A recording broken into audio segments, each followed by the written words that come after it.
짧지만 깊이가 있는 역사 공부, 품격 있는 새로운 인문학, 심용환의 역공 지금부터 시작합니다.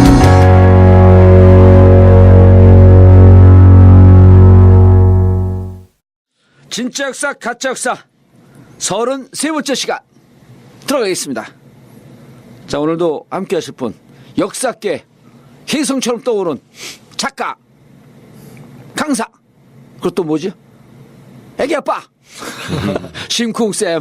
예, 안녕하세요. 심용환입니다. 예. 자, 그리고 역사계 깜나무. 예, 최강욱입니다. 별명 껄짝이죠, 껄짝. 왜 껄짝인 줄 알아요? 역사 우리 껄짝. 시대의 위대한 역사적 위대한 걸작. 에이. 내가 그걸 무슨 작품 광고를 하는데 보니까 위대한 걸작. 그런데 걸작이나 껄짝이나 도찐겠지. 그래서 우리 시대의 역사계 위대한 걸작, 껄짝. 진짜 걸작 단박의 한국사 마케팅 담당. 예, 단박의 한국사. 왜 목소리가 처음부터 흥분했냐? 너무 책이 잘 팔려갖고 곧 들어올 인세 때문에 쥐꼬리만한 인세. 이명박 이거 가져가기만 해봐라. 쥐꼬리라고. 쥐꼬라고 가져갈 거 아니야. 쥐꼬리니까. 어? 일주일 만에 3쇄에 들어갔다고. 네, 네? 네. 와, 삼 출간 쇄. 일주일 만에 3쇄. 맞습니다. 그러니까 그러면 요즘으로서는 폭발적이죠. 그렇죠. 역사책인데 더군다나. 위즈덤 하우스 요즘 출판업계로 쓸고 있어요. 지난번 우리 저거 했던 대통령의 글쓰기 대통령 말하기. 예. 또 지금 폭발이야. 그러니까요. 그다음 단박의 한국사. 단박의 대통령 말하기를 따라잡을 것 같아. 심지어 그게 같은 분사래요. 그 같은 출판사 내 같은 팀. 예. 그럼 이 박 편집장 나한테 수사해야 될 거 아니야? 이거 다 내 기획인데. 어? 그리고 뭐 만화책 하나 또 나온 거 있거든요. 네. 그것도 반응이 좋아서 그 분사에서 3권이 지금 아주 다 완전 히트. 위즈덤 하우스는 그 별도의 브랜드를 안 하나 보구나. 아니요, 별도의 브랜드 그러니까. 되게 많아요. 아니 근데 여기는 위즈덤 하우스라고 돼 있잖아. 이름이 다르다고. 그 내부에 여러 팀이 있더라고. 그러니까 웅진 같으면 웅진이 있고 그 내부에 이 브랜치별로 자기네 이름이 있거든. 예. 그래가지고 무슨 갤리온 무슨 뭐 그거 왜 그런지 어쩌고 하면서 모르죠? 이렇게. 왜 그런지 네. 모르죠? 기업 공개된 데는 장난치려고 그래 나중에. 아 그렇게 한번 빼먹게 그러면 많아지나요? 아니 그래갖고 일단 잘 되면 그 사내 벤처 아니에요. 네. 분사를 시켜. 쫙 키워. 그런 다음 또 공개. 다 그런 목적이 있는 거지. 근데 그 위즈덤도 역사의 아침이라고 역사 브랜드가 있어요. 아 그게 위즈덤이에요? 네, 어. 있는데 이제 그냥 우리 위즈덤의 이름으로 해보자라고. 그러니까 우리도 이번 기회 하지 뭐 역사의 런치. 니네 아침 먹으라 우리는 런치한다. 아니면 역사의 아점. 아재 개그 언제 들어도 재밌어. 네, 그렇게 하죠. 33번째 시간인데 273쪽. 네. 이게 인강의 일종의 인강. 어? 인간들이 하는 강의. 273쪽. 제16강 식민지를 둘러싼 논쟁은 끝나지 않았다. 농업정책. 자, 그리고 그림 몇 장을 넘어갑니다. 이게 다 돈 더 받기 위해서 술수 쓴 거지. 사진 넣은 게. 말하는 게. 아니 그게 이제 그렇게 해서 한눈에 보이게 하기 위한 아이디어죠. 아, 그게 한눈에 보이는 게 뭐야. 무식하게 단박에 보이기 위해서. 근데 그 우리 책의 가장 이제 특장점이죠. 예. 한눈에 딱. 그러니까 예. 단박에 들어오더라고 이게. 그림만 봐도. 네, 네. 자, 갑질사회 1. 이거 재밌어요. 우리가 이 근대사 이 일제시대 들어오니까 재밌어. 침략 당한 게 재밌다는 게 아니라 바로 엊그제 역사 같아갖고. 또 특히 이제 오늘 일제시대의 이야기는 이제 이게 저도 옛날 이야기로만 생각했는데 이제 계속 하다 보니까 오늘 우리 사회가 갖고 있는 여러 모순 사회적인 문제들하고 다 연결이 되더라고요. 그래서 아마 요 얘기가 생각보다는 좀 재미있게 2회에 걸쳐서 이야기가 진행이 될 것 같습니다. 아니, 최변 예. 이거 보셨잖아요. 예. 근데 나는 최변의 독서 속도의 한 15분의 1쯤 될 것 같아요. 빨리 못 봐. 책을. 네. 무조건 빨리 못 봐요. 그리고 보고 또 반복해서 이러고 보고 이 거북이 걸음으로 가거든. 근데 요 챕터는 심영환 선생님을 부정하는 게 아니고 예. 이건 논쟁이 많은 부분 아니에요. 예. 식민지 수탈론, 식민지 근대화론 예. 논쟁이 많은데 요 챕터는 조금 지나치게 심영환 선생님의 주관적인 생각이 좀 많이 들어가 있다 하는 느낌이 좀 들었거든요. 근데 관계 없는 거 아니에요, 그거는? 뉴라이트의 그 역사 왜곡을 좀 많이 염두에 두고 썼다는 생각이 많이 들었는데. 예, 그렇죠? 그런 것도 있고 그다음에 우리 쪽에서 뉴라이트의 논쟁을 반박하기 위해서 또 너무 일방으로 가는 거에 대해서 경계를 하면서. 예, 예.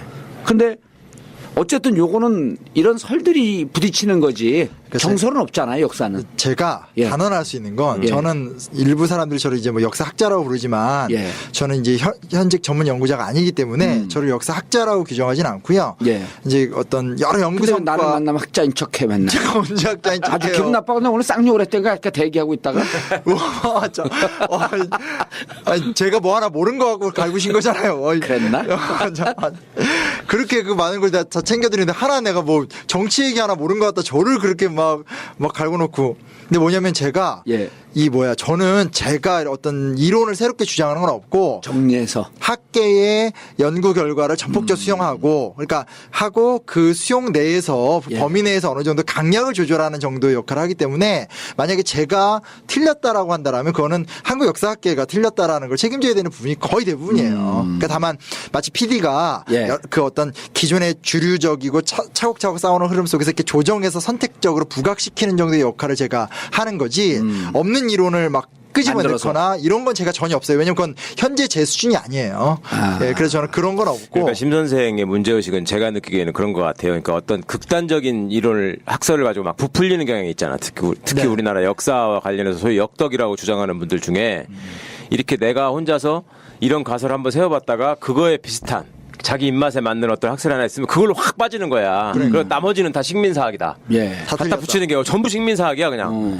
그러니까 역사의 어떤 정통 역사학계 흐름에서도 당연히 통설도 있고 소수설도 있고 뭐 이런 게 있을 텐데 네. 이제 심 선생은 그런 걸 균형 있게. 예, 최대한 통설의 입장에서 지금 역사학계의 전반적인 흐름은 이 문제에 대해서 이렇게 지금 살피고 있고 그다음에 새로운 예. 연구 성과에 의해서 이런 것들이 좀 바로잡히고 있다. 이 정도 얘기를 하는 것이지. 그쵸. 예. 본인이 뭘 생각해서 만들어낸 얘기는 없는 거죠. 그러니까. 아니, 그리고 사람이 모나지 않게 생겼잖아, 심성도.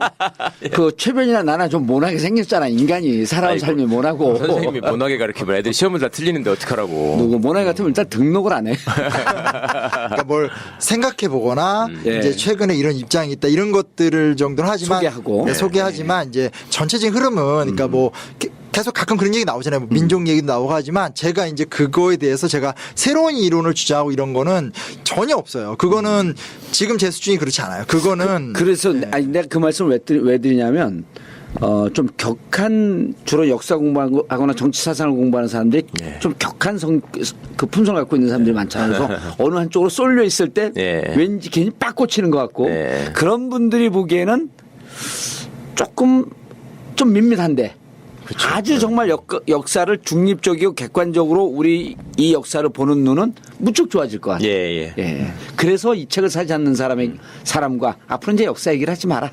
그 사람들 만났고 역사 어쩌고저쩌고 얘기하면 단박에 한국 사셨습니까? 인증샷 올려주시고 그다음부터 얘기합시다. 이렇게 하는. 전국구에서 좀 그렇게 자연스럽게 홍보 좀 해주세요. 하고 있어요. 되게 어색하셨어요. 얼마나 더 해. 오늘 왜 이렇게 뭐 조울증이세요? 올라갔다 책이 잘 내려갔다. 팔려갖고. 근데 나 오늘 끝나고 고기 먹으러 소고기 먹으러 계속 이러세요 지금. 녹화 30분 전부터 만났는데 이제 계속 오르락 내리락 제가 지금 감당을 못하고 있습니다. 조울증은 아니에요. 조루증은 있어도 조울증은 없어. 그래서 근데 그건 전 중요한 것 같아요. 예. 변호사님 말씀하셨지만 저도 당연히 꽂히는 게 있고 예. 더 많이 얘기하고 싶은 게 왜 얘기하고 없겠어요. 싶은. 아. 그러나 그거는 저의 입장인 거고 그렇죠. 전체적으로 우리 사회가 갖고 있는 문제 자체가 뉴라이트든 어떤 고대사 왜곡이든 혹은 뭐 위안부에 대한 왜곡이든 특정 부분의 자기 주장을 너무 극대화시켜서 다른 것들을 다 뭉개는 식으로 하는 게 많거든요. 사실은 장면마다 그 재미있는 얘기거리가 될 만한 게 많이 있잖아요. 뭐 정조 독살설도 그렇고 예를 들면 어? 예. 또 뭐 이순신 자살설도 지난 있잖아. 시간에 했던 고종 독살설도 있고. 그 노량해전에서 저기 헐 맞고 돌아가신 게 아니라 일부러 선조가 또 나중에 또 저기 할 거니까. 혹은 은둔했다. 아, 그리고 사실은 안 죽었는데 예. 뭐 이런 얘기들 많잖아요. 그쵸. 그렇게 꽂히기 시작하면 뭐 지금 노무현 더 중요한 대통령 얘기 해줄까요? 엘비스 프레슬리가 남미 어디에 살고 아, 있대요. 그거 맞죠. 그렇죠. 히틀러가 뭐 히틀러도 네. 여전히 살아 있고. 우주선은 히틀러가 만든 거래요. 그러니까요. 네. 그리고 더 중요한 얘기 해줄까요? 무술고수 이소룡을 받드는 사람도 있어. 아, 그거는 이제 지속적으로 나오더라고요. 예. 어느 거리에서 만나고. 그럼요. 그렇지. 그런 거는 그런 건 음모론이거든 일종의. 예, 예. 얼마나 재밌어 음모론은. 사이비 종교 같이 음모론 쫙 퍼뜨리고 또 모금한 새우로 쫙 또 맞아요. 그 어찌됐건 제 입장은 정확하고요. 예. 그리고 그런 문화가 좀 전 갖춰졌으면 좋겠어요. 그러니까 자기 좋아요. 주장을 하는 것과 이 책을 보니까 그런 점이 좋더라고. 네. 난 처음에 자기 주관이 좀 많이 들어간 건가? 그래도 오늘 설명을 들으니까 그게 아니고 가급적 중립적 입장에서 내용을 정리하고. 네, 네. 그래서 이게 왜 얘기가 이렇게 길어졌냐? 이제 책을 보신 분들은 아시겠지만 이제 일제 시대를 어떻게 이해할까에 대한 두 가지 방식. 그러니까 이제 수탈론하고 근대화론이거든요. 이게 사실은 이제 너무 지금 이게 이제 정서적인 충돌이 심해요. 그래서 이제 기존 학계는 이제 수탈론 위주로 가고 뉴라이트는 근대화로 이렇게 좀 단순하게 얘기하는데 네. 조금은 얘기 안에 복잡한 얘기들이 있어서 그 얘기를 좀 차분하게 해야지만 그 다음에 일제시대 때의 농업 정책에 대한 이야기를 할 수 있지 않을까 해서 그 장을 가져와 본 겁니다. 참으로 복잡한 이런 각계 극단에서 하는 주장인데 정결하게 정리를 잘했어요. 예. 아주 정갈하게. 공부가 많이 된 거죠, 그러니까. 그러니까 키즈 클럽에서. 예.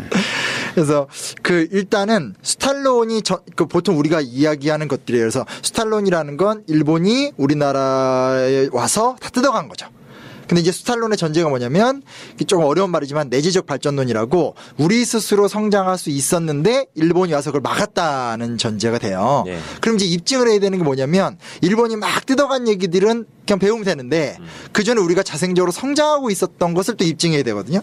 그러다 보니까 이제 조선 후기 자본주의 맹아론이라고 쉽게 말하면 조선 후기 때 우리가 자발적으로 쭉 성장하고 있었는데 이제 그 일본이 이제 뜯어갔다 이런 얘기를 하는 거기 때문에 자본주의 맹화론이 있어서 자본주의로 갈 수 있었던 여러 가지 네. 징후가 있었는데 뭐 상업이 발전하고 뺏어감으로 인해서 자본주의도 안 됐고. 네네.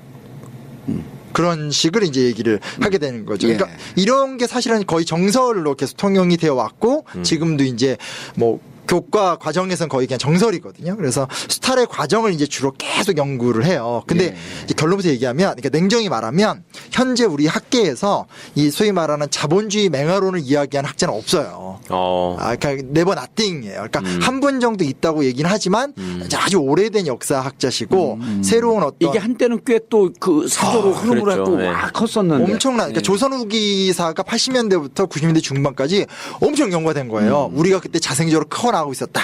근데 냉정하게 따져봤을 때 조선 후기에 사회 변동이 없었던 건 아니지만 통상 다른 나라에서 자본주의 단계로 들어가기 전에 어떤 그런 활발한 모습까지 못 갔다라는 거를 학계에서는 인정을 하는 거죠.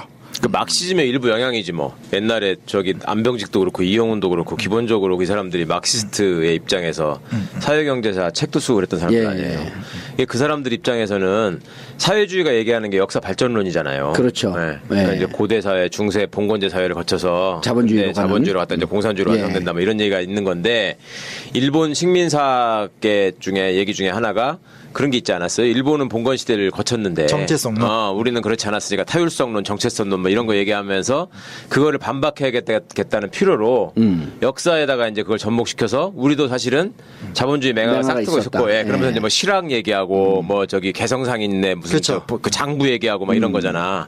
그러다가 이제 그 일본 놈들이 사실은 이걸 이렇게 눌러서 그 제국주의에서 이게 침탈됐을 뿐이지 예. 우리한테 영향이 없었던 건 아니 이런 얘기를 하고 싶었던 건데 근데 이제 그런 어떤 학문적인 의지하고 이게 실제가 안 맞으니까 이제 좀 어느 정도 극복이 됐나 보네요. 아니, 개성상인들의 그 장부 기록 방식 이런 거에 대해서 논문 쓴 사람들도 많아요. 예. 그러니까 성과가 없었던 게 아니라 성과가 엄청 나왔는데 그러니까 엄청 나온 거를 비교했을 때 자본주의 맹아라고 보기에는 너무 어렵다. 떨어져요. 그 정도는 너무 아니다. 그러니까 예를 들면 중국은 청나라 때쯤 되면 예. 전체 수십만 개의 중소 도시가 만들어지고 일본 같은 경우도 주요 도시에는 상설 점포는 기본이고 환전상이라든지 너무나 풍성한 어떤 경제 발전이 이루어진다면 우리는 워낙 완고한 어떤 그런 농업 이상 국가로서의 정체성을 못 버리기 때문에 18세기 후반이 돼봤자 오일장이 보편화가 되고 상설 시장은 사실상 서울이나 아주 소수 지역밖에 없는 그러니까 이런 것들이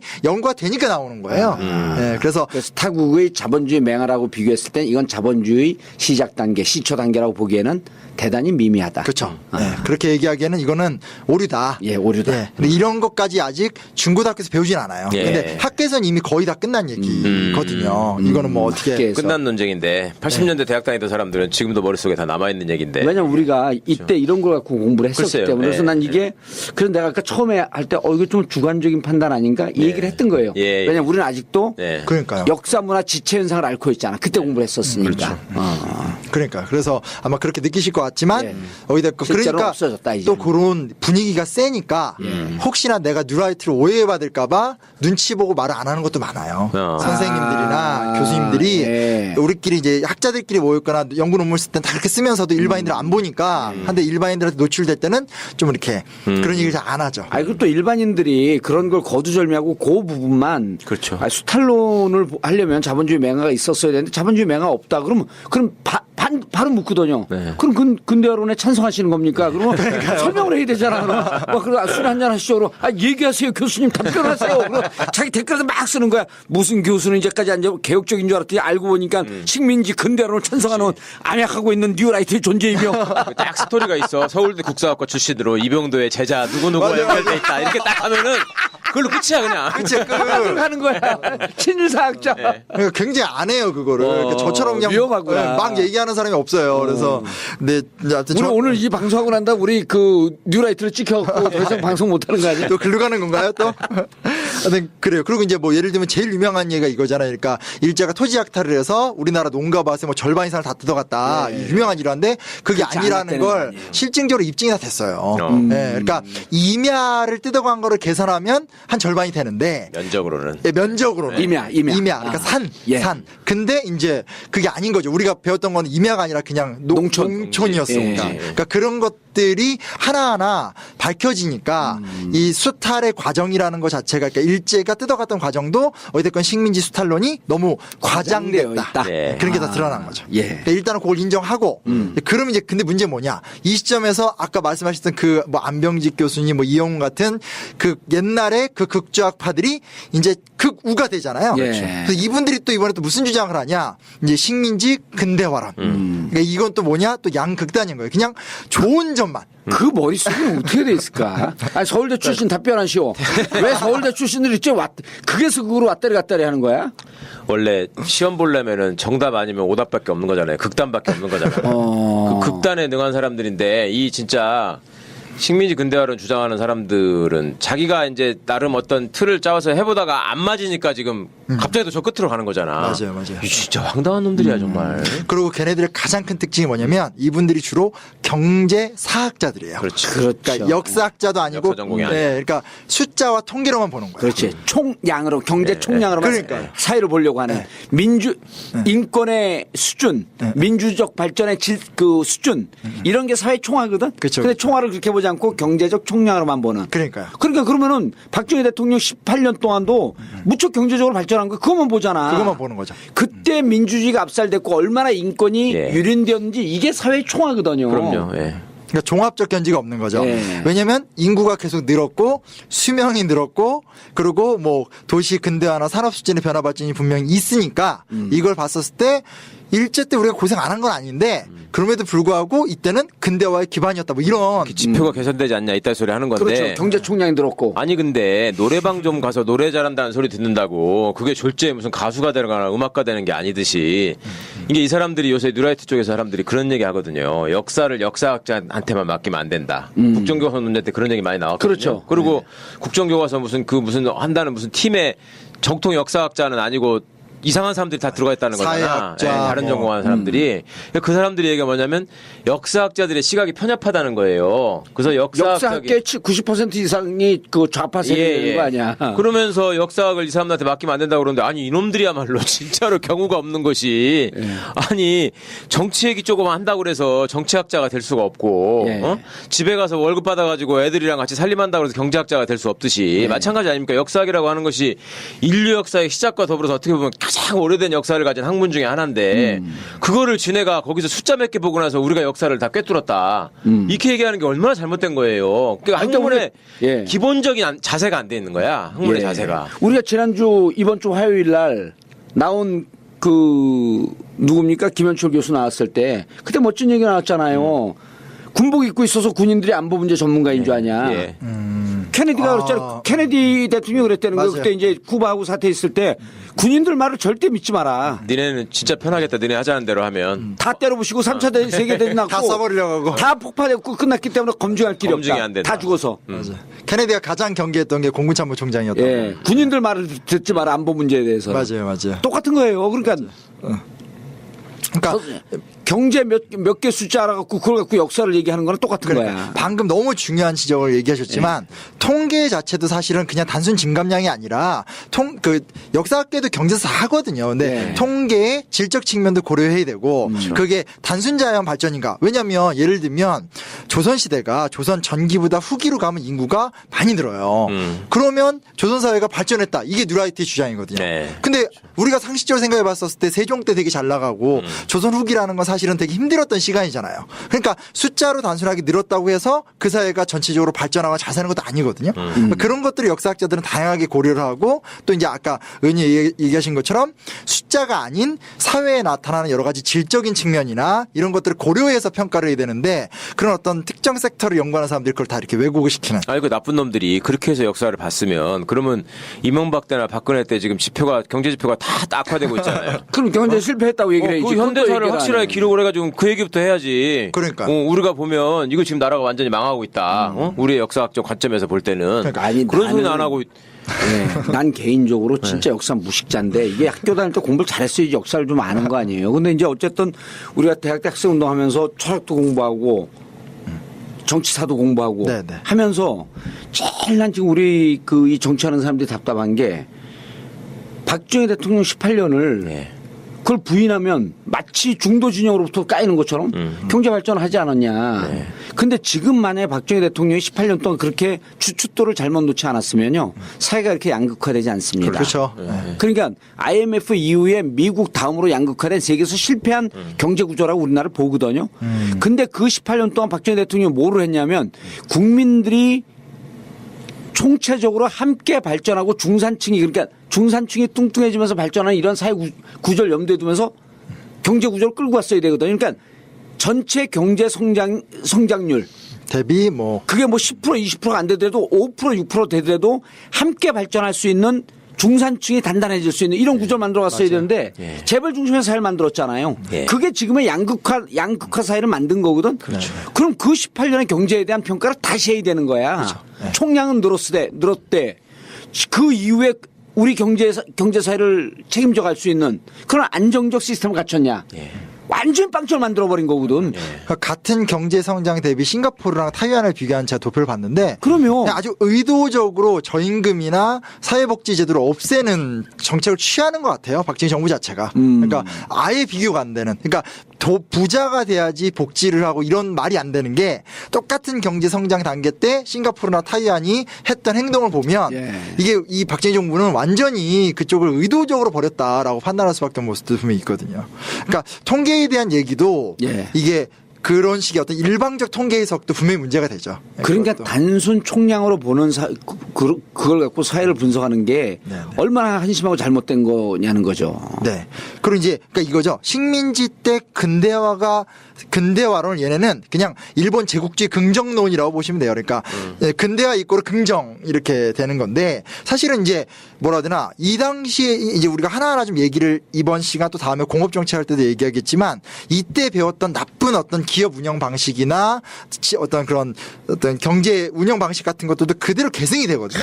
그게 질적인 측면인데 사실은. 네. 그러니까 그런 기준으로 보면 식민지 근대화적 요소가 있지만 그 근대화가 긍정론은 또 아니거든요. 굉장히 부정적인 문화가 우리 사회에 뿌리박게 하는 것도 또 이때 문화인데. 그것뿐입니까? 경제 기틀뿐만 아니라 사람까지도 그대로 청산이 안 되고 이어지다 보니까 지금 이 경제 문제로 이어지는 거죠. 정치 문제, 경제 문제가 다. 네. 그리고 뭐 우리가 이제 3.1운동 같은 거 얘기했듯이 어떤 우리나라가 민국이 된다라듯이 하는 또 이제 어떤 무형의 근대화적 가치 같은 것들을 일제히가 또 한 것도 없는데 그래서 그런 것들은 좀 오해가 있고요.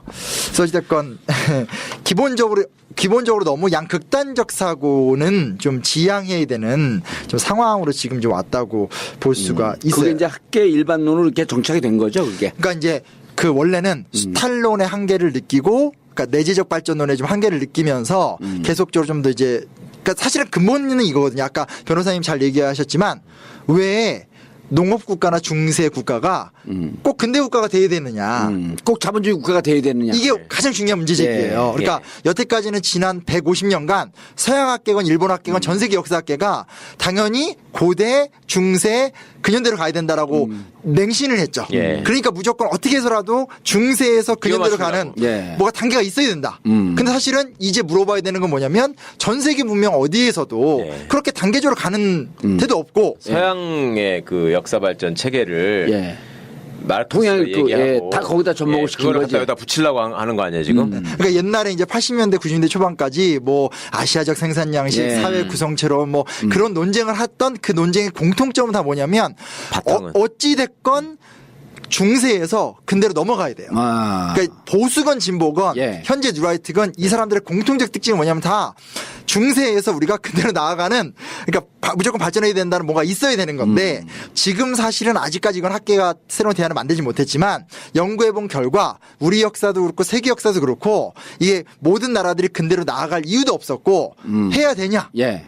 예, 그러니까 불가피성은 있었죠. 서양 애들이 막 쳐들어오니까 할 수밖에 없었지만 사실은 이제 이걸 꼭 했어야 되냐부터 새로운 이야기들을 만들어 가는 찰나인데 뉴라이트가 나와서 이제 사실은 막 논쟁이 복잡해진 게 된 거죠. 예. 알겠습니다.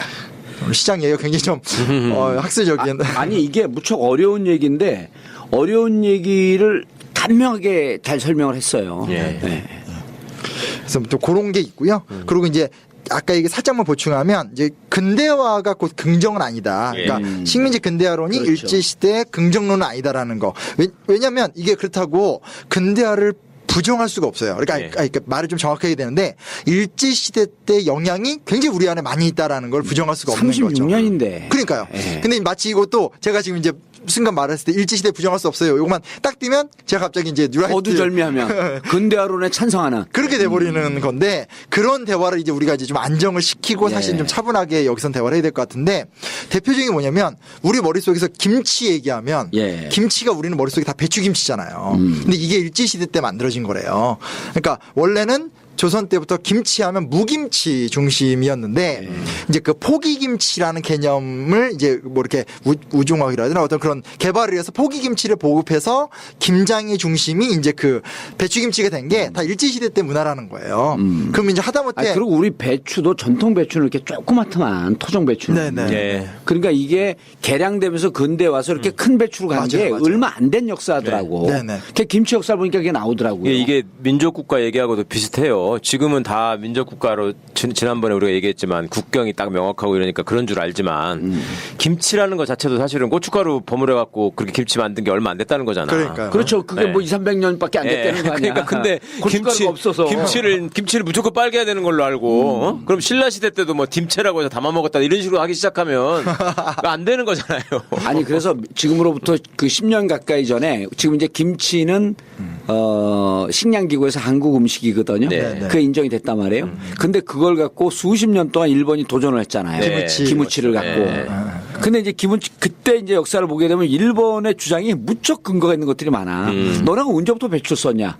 언제부터 고춧가루 썼냐? 이 역사는 우리가 더 훨씬 오래됐다. 이런 걸 갖고 막 논박을 하는데 깜짝 놀랄 만한 사실들이 나오는 거야. 배추김치를 먹은 그럴 수 지도 있죠, 얼마 안 진짜. 됐고 네. 고춧가루 들어온 지도 얼마 안 됐고. 고춧가루가 일본에서 들어왔고 예. 또 우리는 무 위주였고 예. 그러니까 그 김치에 대해서 지금 배추김치가 준데 일본이 주장하는 게 훨씬 설득력이 있어. 그러니까요.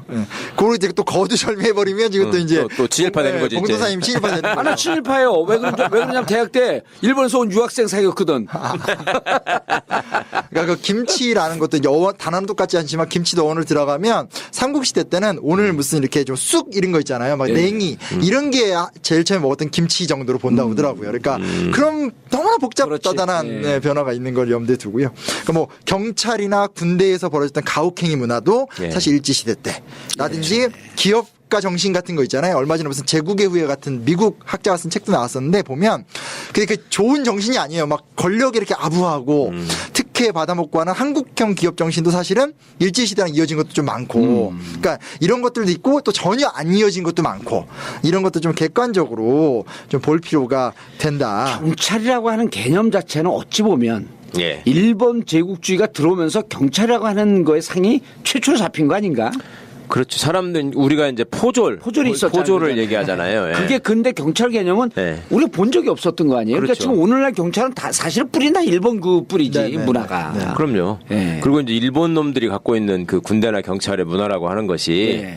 이제 그 일본 군대에서 경찰이 분화가 되는 거고 예. 그 러시아나 프로이센 군국주의에서 비롯되어 온 그 내부 구타나 막 이런 문화들이 그대로 일본으로 넘어오고 예. 그게 또 이제 조선 땅으로 그대로 이식이 되는 거 아니에요. 그러니까 이제 이것이 말로는 민중의 지팡이라고 하지만 예. 민중을 상대로 군림하고 거기를 그 때리고 예. 맨날. 그러니까 이제 지난 시간에 왜 태형 얘기하고 이랬듯이 예. 아, 그리고 지난 시간에 그 얘기도 했잖아요. 일본 경찰의 기본 뿌리는 군에서 나온 헌병 경찰이 그렇습니다. 핵심이다. 예. 예. 네, 네. 그 뿌리가 지금 있는 거고. 그러니까 이제 소위 법치주의나 민주주의가 발전하는 단계를 보면 군대하고 경찰이 분화되는 게 되게 중요하거든요. 그러니까 이제 국가가 독점하는 폭력 중에 예. 가장 큰 폭력이 이제 무력 아니에요. 네. 군사력. 근데 거기에서 시민에 서비스는 예. 군인이 하면 안 된다. 그건 서비스 개념으로 바뀌면서 경찰이 경찰이 나오고. 경찰이 치안이라는 개념이 나오고 예. 이러는 건데 그거를 그냥 그 일본 놈들이 그 군대나 경찰이 나오면서 그냥 갖다 이식을 해버린 거란 말이죠. 네. 도찐개찐이다. 그러니까 이게. 이제 우리나라도 보면은 군인 출신이 경찰하는 경우가 되게 많아요. 그렇잖아요. 그렇죠. 군인하다가 옷 벗으면 경찰하는 사람들이 많았다니까 예. 옛날에. 맞아. 초기에 그리고, 우리나라 해방 그리고 때도. 군대하고 경찰이 뭐 전쟁 때나 이럴 때 보면은 함께 작전을 한다고 하고 경찰이 군 군대 작전 아래로 있죠. 그렇죠. 군 하부 작전에. 조직으로 예. 있었고 예. 이런 것들이 이제 계속 이어지다 보니까 바뀌질 않는 거지 이게. 아니 우리 저희도 아버님이 그 경찰 출신 아니에요. 네. 네. 그래서 6.25 때 막 얘기를 해. 그러면서 총 들고 싸웠더라서 어렸을 때. 네. 아무튼 경찰이 무슨 총을 들고 싸워요. 뻥 좀 치지 마세요. 네. 그냥 경찰이 이거 치안하고 이 시민도 뭐 이런데 그 기본 개념이 원래는 군 작전의 하부 개념인 거야. 아버님이 정확한 말씀하신 거예요. 네, 왜냐면 48년에 휴전선에서 그러니까 그 이제 38선이죠. 예. 6.25 전쟁 터지기 전에 48년에는 우리가 많이 그 휴전선에서 많이 건드렸거든요, 북한을. 예. 그걸 주도했던 게 저도 놀랐어요. 경찰과 청년단이에요. 그러니까 저도 되게 어색한 거예요. 뭐 군과 군이 부딪히는 걸로 기억을 했는데 이게 주도했던 게 경찰과 청년단. 그러니까 경찰과 군대가 잘 구분이 안 돼 있는. 안 돼 있죠. 경찰은 군대 하부 개념이더라고. 그 아버지 얘기를 들어보면. 우리 할아버지 할머니 세대만 해도 경찰을 순사라고 하셨단 말이에요. 그렇죠. 그때도 순사라고 그랬죠. 했지. 예, 순사 온다 그러고. 그러니까 그것이 왜 저기 애 울면은 울음 그치게 하는 거 중에 왜 순사가 있었잖아요. 예, 옛날 그렇죠. 아이템 예. 중에. 호랑이 뭐 이런. 얼마나 이놈들이 독하게 했으면. 근데 그거를 순사가 순경이라는 이름으로 이어지고 이게 해방된 나라의 경찰이 똑같은 짓을 했단 말이에요. 독립운동가 잡아다가 고문하고. 그렇죠. 예. 예? 그러니까 김원봉 선생 같은 사람이 야 내가 해방된 조국에서 노독수리한테 고문당할 줄은 몰랐다는 이런 말씀을 남기시는 건데. 종로기 쳤어. 그 경북과장 노독술. 예, 노독수리한테. 그래서 북한으로. 그러고서 월북을 하잖아. 그거 이제 몇십 년이 흘러가지고 울산시에서는 울산을 빛낸 인물로 노독수리를 제정하려고 그러고 이런 일이 있냐고. 맞습니다. 근데 돌발 질문. 그럼 경찰을 짭새로 부른 건 언제부터 부른 거예요? 경찰 짭쓰라 그러면 요새 모욕죄로 벌금 100만 원입니다. 그래요? 예. 그럼 경찰이 우리를 걸어 이걸? 그럼.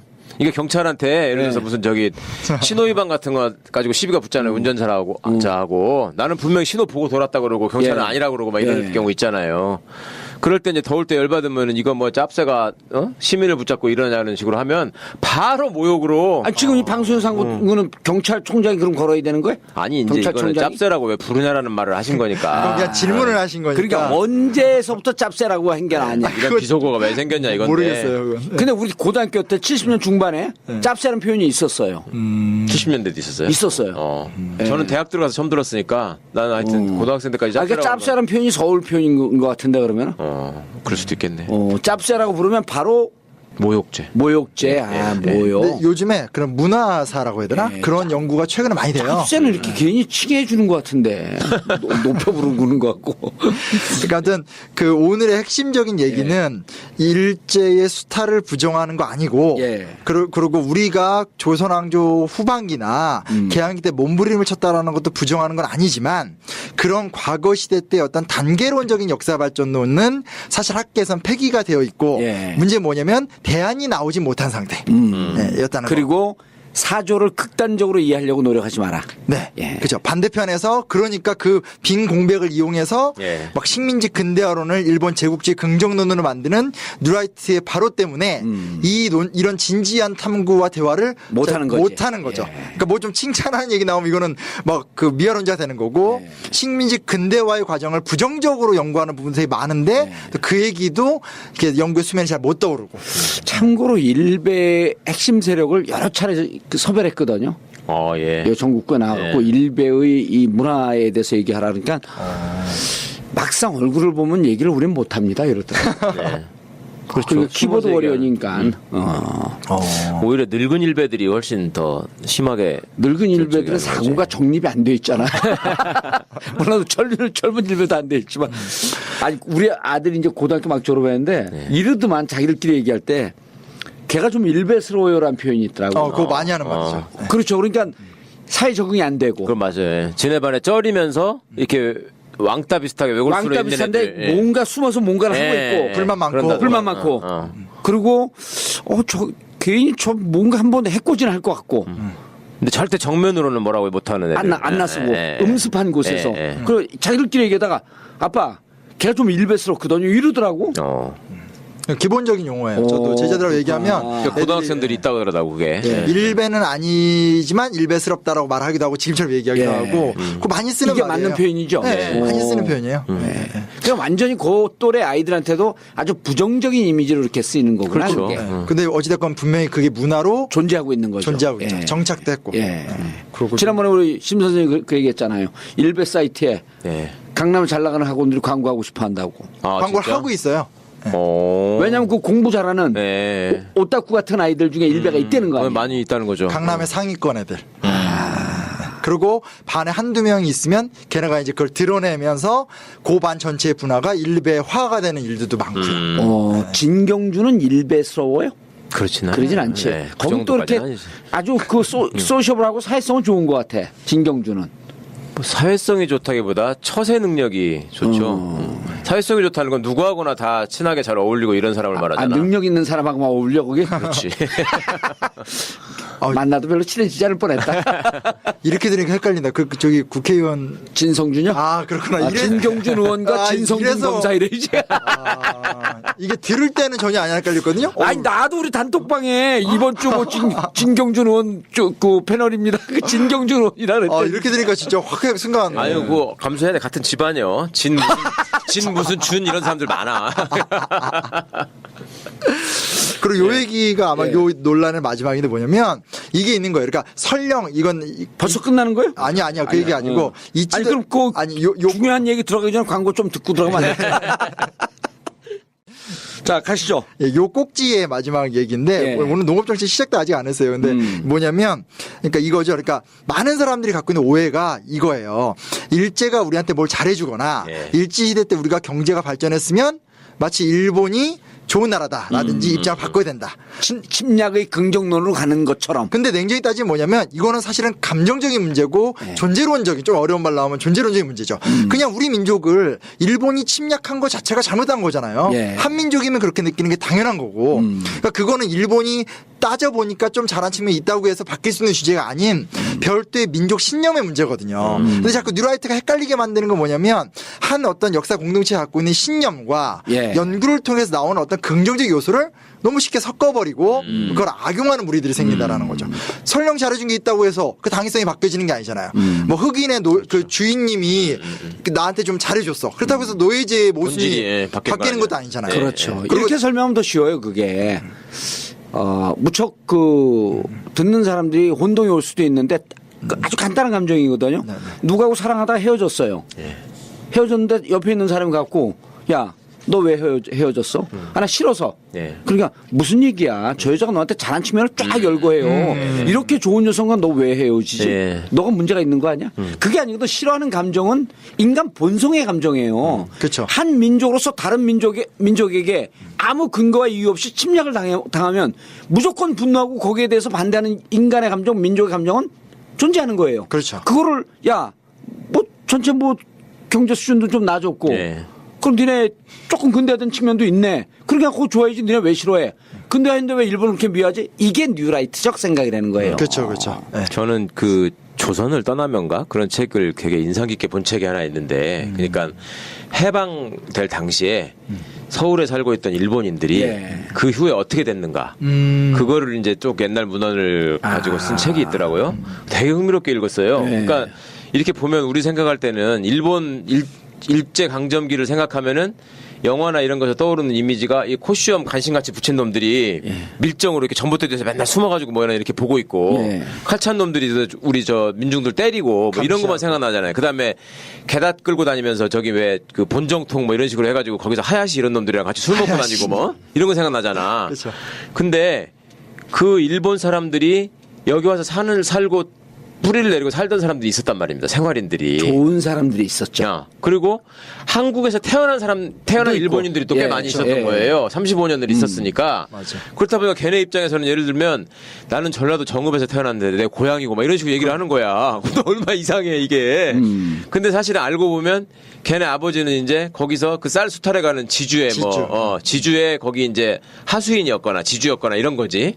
그러면 이 사람들 머릿속에는 그런 게 있더라고요. 그러니까 요새날 우리 소위 그 금수저들이 생각하는 그러니까 우리는 쟤들한테 잘못해 준 게 없는데 왜 쟤들이 우리를 싫어하지? 이런 게 보여요. 예. 그러니까 예를 들면 정용진 같은 사람이 그런 얘기를 했잖아. 트위터에서. 소비도 무슨 이념적으로 하느냐. 어? 내가 지네가 예를 들어서 신세계를 해서 무슨 막 식당 이런 것도 다 들어가잖아요. 예. 그럼 얘들 주장이 뭐야. 우리가 그 위생 상태도 더 좋게 만들고 음식의 질도 높이고 업장도 좀 업그레이드 해가지고 보다 더 향상된 식문화를 우리가 제공하는 거 아니냐 이런 논리가 있단 말이죠. 예. 그게 영국 놈들이 이집트에서 다 뺏어가갖고 지네 박물관에다 넣어놓고 너네 이거 돌려달라고 그러니까 야 우리가 보관하고 있었으니까 이게 남아있지. 니들 갖고 있으면 벌써 다 폭발했지. 그거 다 연장된 얘기거든. 예. 근데 일본 놈들도 그때 그 얘기를 해요. 이게 한국 사람들 사는 구역하고 일본 놈들 사는 구역이 완전히 달랐다더만. 맞아요. 서울 같은 경우에도 이게 완전히 다르고. 그러니까 걔들은 그 안에서 모든 게 다 이루어지는 거예요. 예. 그러니까 이 조선의 민중들을 접할 일이 없는 거야. 학교를 가거나 시장을 가거나 예. 무슨 소비 생활을 하거나 문화 생활을 할 때 말입니다.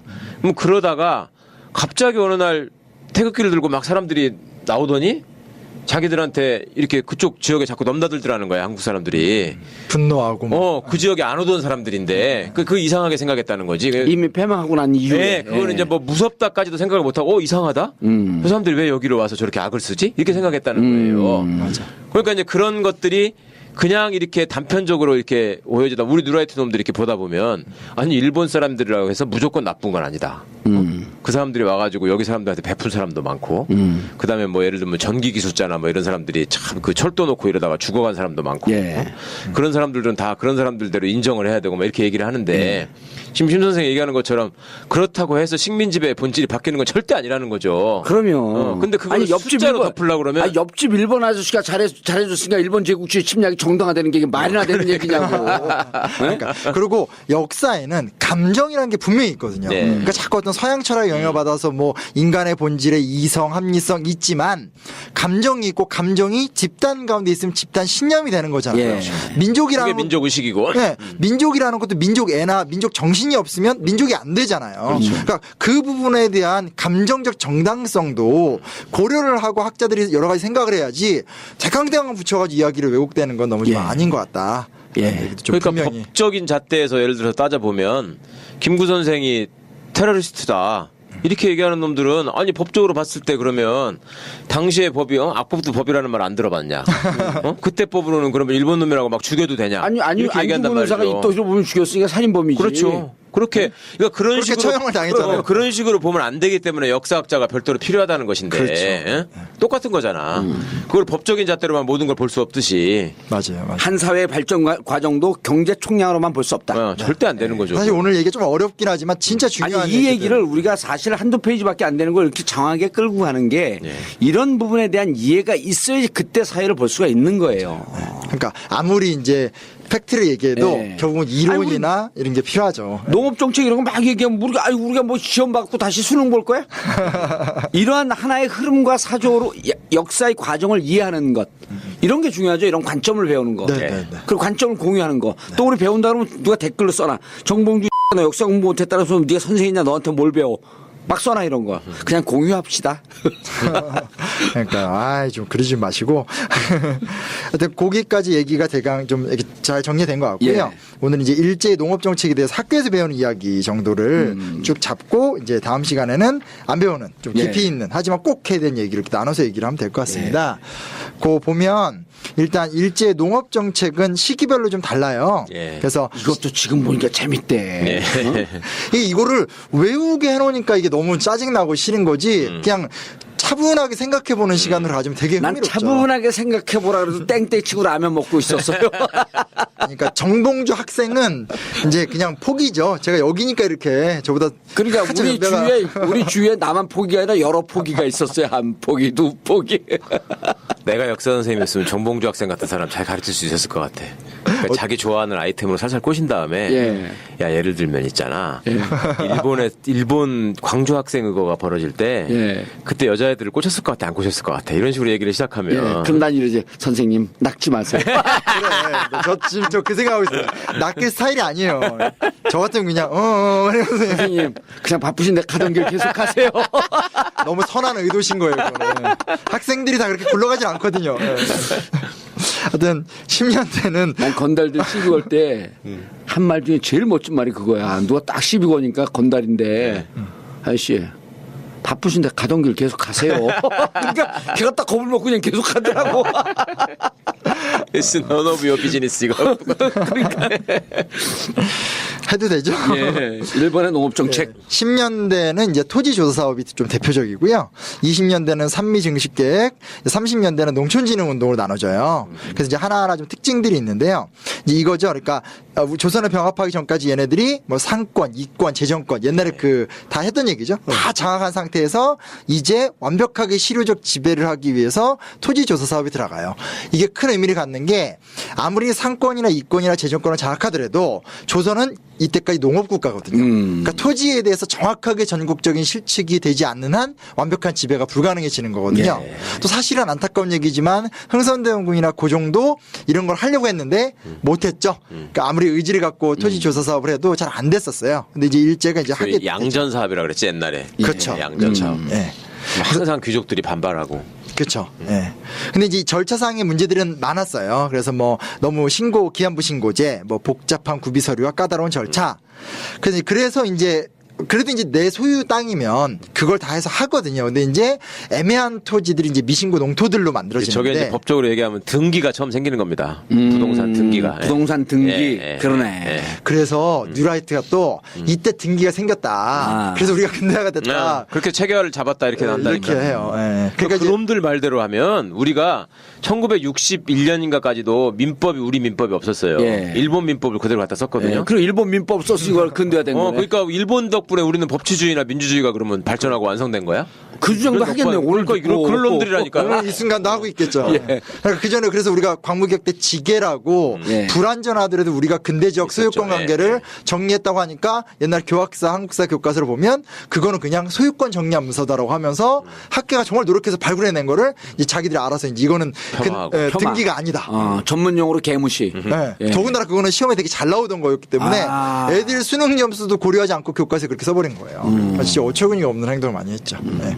근데 아무튼 그 미신고 농토들이 발생하니까 황무지, 소유관계가 불분명한 토지, 대표적인 게 왕실 소유의 토지 네. 이런 것들을 싹 이제 자기네 가져가 버린 토지를 갖게 돼요. 그래서 이렇게 해서 일단은 전국적인 토지 현황을 파악하니까 총독부의 조세 수입이 일단 급증하고요. 예. 그 이제 미신고 토지들을 싹 긁어 모아서 여기 이제 어떻게 되냐? 그걸 이제 동양척식 주식회사한테 네. 주죠. 그럼 이제 동양척식 주식회사가 일본에 가서 여기 싼 땅들이 많다. 예, 와라. 일본 놈들 주고 그쵸. 여기 또 친일파들한테 나눠주고. 예. 그렇죠, 그렇죠. 그래서 그러니까 이 토지를 수탈한 과정, 역사적 과정이 무척 의미 있는 과정이더라고요. 그렇죠. 그러니까 이게 규모는 옛날 수탈론이 얘기하는 것처럼 많지는 않아요. 그보다 훨씬 줄었지만 여기 나와 있듯이 이게 남한에서만 26.9만 정보. 당시 이게 대부분 다 전라도인데 경작지의 12.3%니까 줄어도 굉장히 많은 거죠. 이거 어마어마한 거죠. 이게 전라도에 집중되어 있었던 게 그쪽에 평야가 많아서 그랬던 그렇죠. 거죠. 예, 예. 비옥한 농토. 예. 그러니까 워낙 농토가 많으니까. 경상도는 이제 산악지대고. 네네네네. 그리고 또 전라도 쪽이 예전에 그렇지 않아요? 조선시대 재정이라고 하는 것이 전라도에서 올라가는 걸로 거의 채워진 거 아니에요? 그렇죠. 인구도 많고. 그러니까 그쪽을 지네 걸로 이렇게 자꾸 뺏어가야지 예. 소위 뭐 왕실복거나 이런 것도 안 되는 거지. 그래서 하여튼 그 뭐 동양 출시 주식회사 후지흥업, 가다쿠라, 뭐 히가시야마, 후지 등 일본 토지회사들이 이제 그 토지를 다 이제 일본인들을 끌어들여 와서 이름이 예. 척식 주식회사잖아요. 네. 저는 그게 참 옛날에부터 국사책에서 보면 이름이 참 이상하다고 생각했어. 무슨 뜻이야? 척식이. 개척하고 아.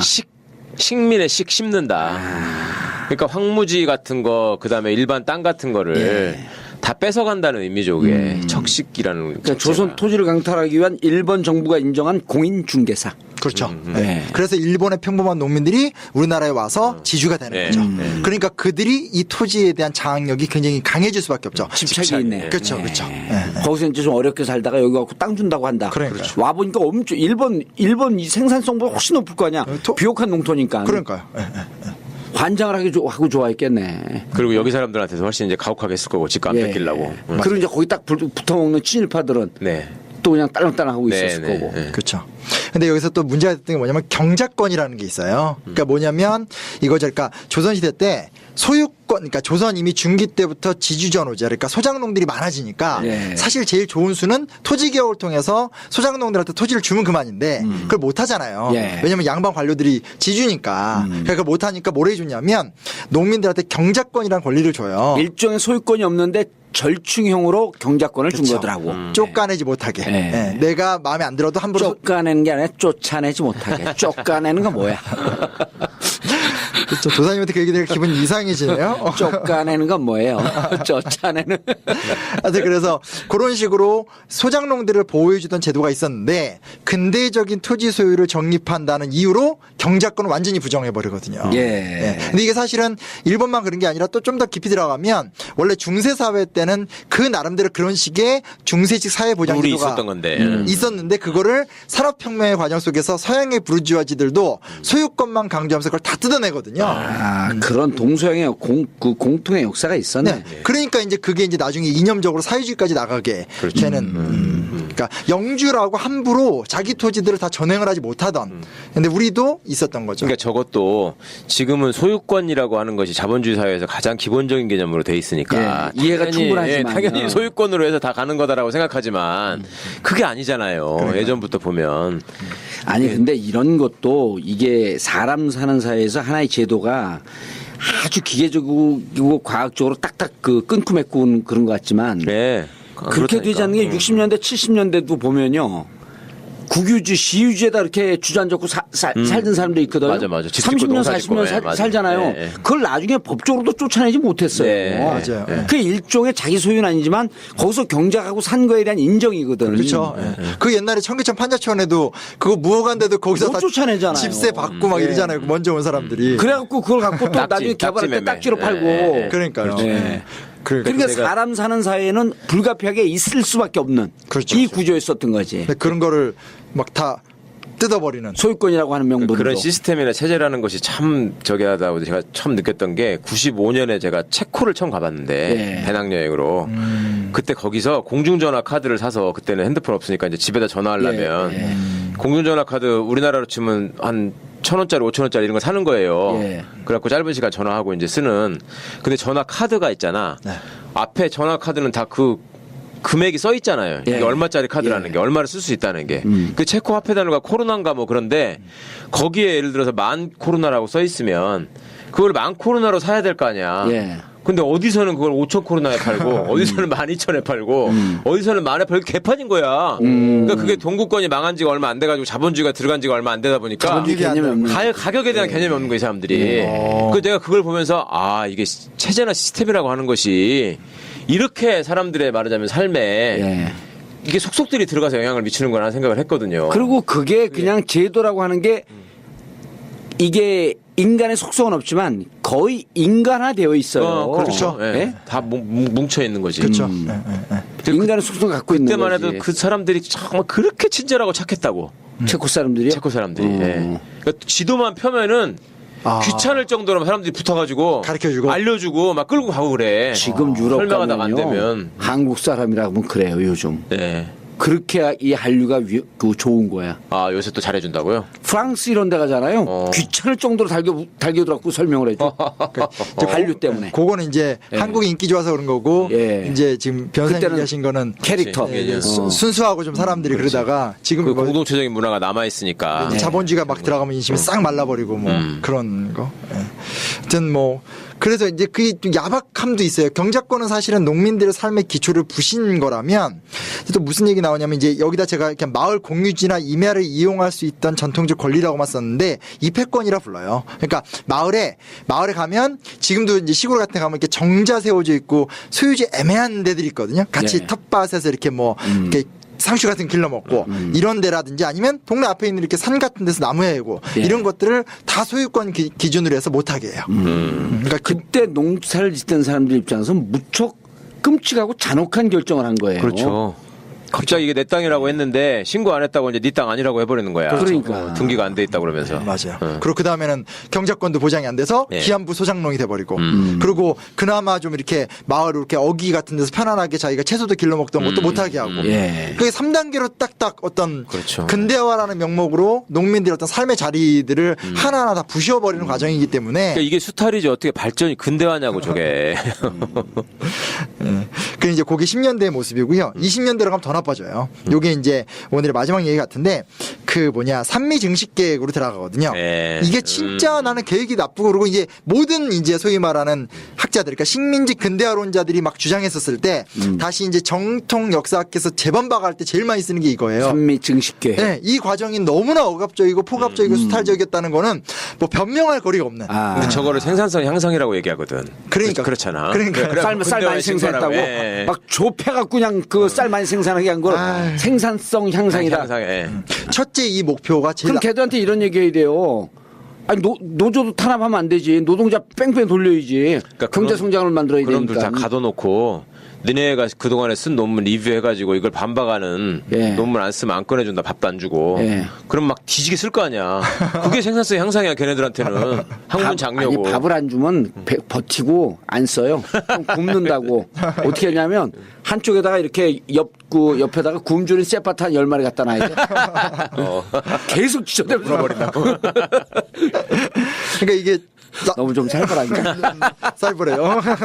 그래도 의미가 편집하지 말아야지. 의미가 있는 말씀 같아요. 두 분의 말씀이 다 진짜 중요한 의미인 것 같아요. 그러니까 참 나쁜 거죠. 자기들이 그런 입장에서만. 이때 당한 사람들은 옆에서 세파트가 짖는 것보다도 더 살벌한 헌병 경찰이 죽일지도 모르는 그런 상황이 있었던 거예요. 뜯어 물리면서 하는 거예요. 그러면 세파트보다 더 살벌했던 거지.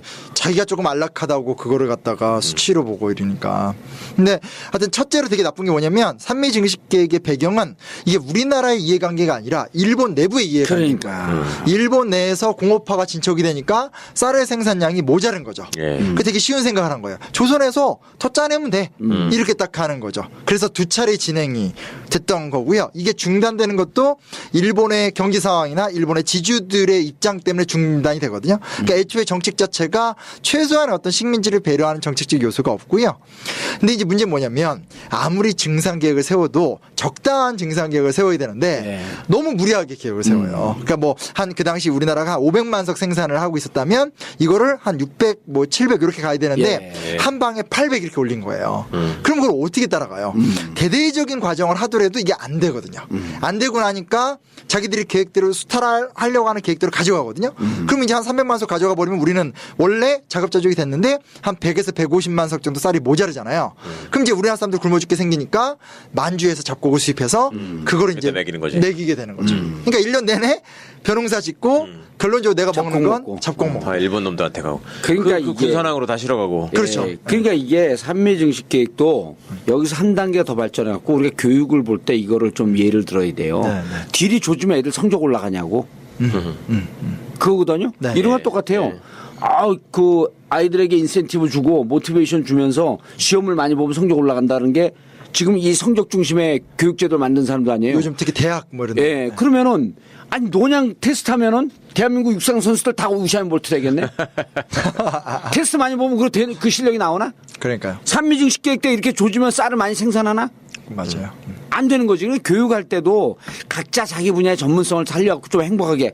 난 노원구청 요즘 재미있는 플래카드를 붙였더라고. 네. 아이들 학교 앞에. 뭐라고? 나중이 아니라 지금 행복하고 싶어요. 중요한 얘기죠. 그런 걸 교육이 좀 바뀌어야 돼. 지금 행복. 저는 그 말씀하시니까 생각나는데 그 위플래시라는 영화 아세요? 예. 그 왜 그 드럼 치는 거 왜 손 막 피날 때까지 예. 그 연습시키고 그 영화가 엄청 생각보다 인기였다고 하면서 맞아요.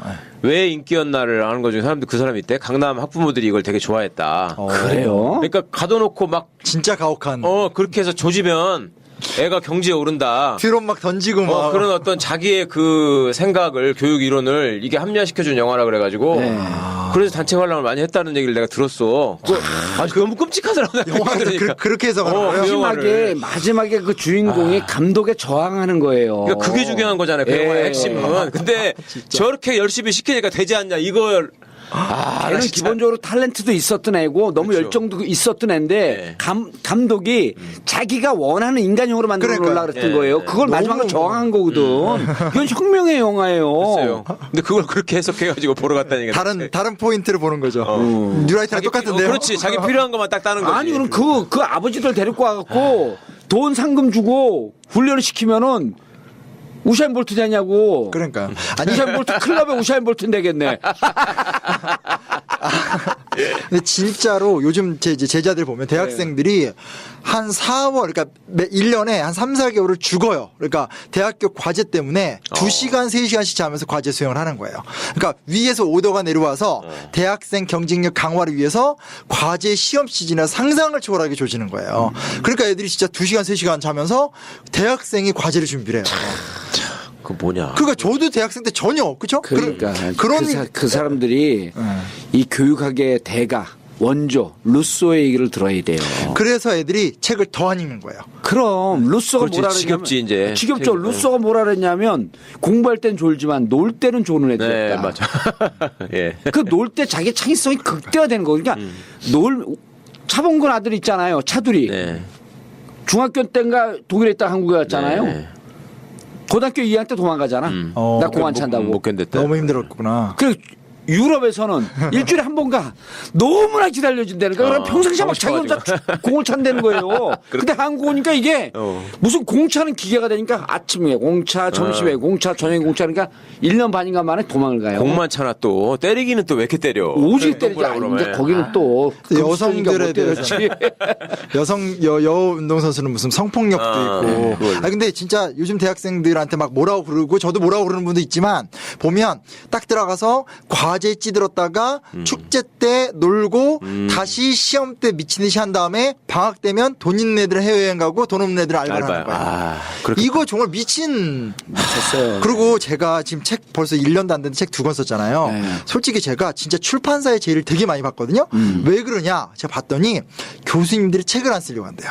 왜냐하면 교수님 실적 때문에 다들 이 논문 써야 되니까. 논문 쓰나 되니까. 책 쓰는 게 도움이 안 된대요. 그러니까 논문 쓰나 또 정신이 없고. 그러니까 완전히 무슨 대학이 옛날에 어떤 그런 대학이 진짜 아닌. 그게 이명박 시절에 만들어 놓은 대학이에요. 그러니까요. 실적 위주. 네. 그다음 대학이 자신들의 운영에 필요하다고 한다면은 영업 행위를 할 수 있고. 그러니까요. 네. 그러니까 대학을 철저하게 자본주의적으로 만들어 버린 거예요. 그 등록금이 비싸죠? 웃긴 예. 거는 그 옛날 같으면 이렇게 무슨 학내 이렇게 샵 같은 거, 뭐 이렇게 음식점, 음식 질은 떨어져도 되게 싸잖아요. 예. 지금 가보면 무슨 이렇게 문고 들어와 있고 브랜드 커피숍 들어와 있고 그거 그럼요. 다 돈 내고 먹어야 되고. 야. 똑같잖아 밖에 하고 가격이. 그러니까요. 예.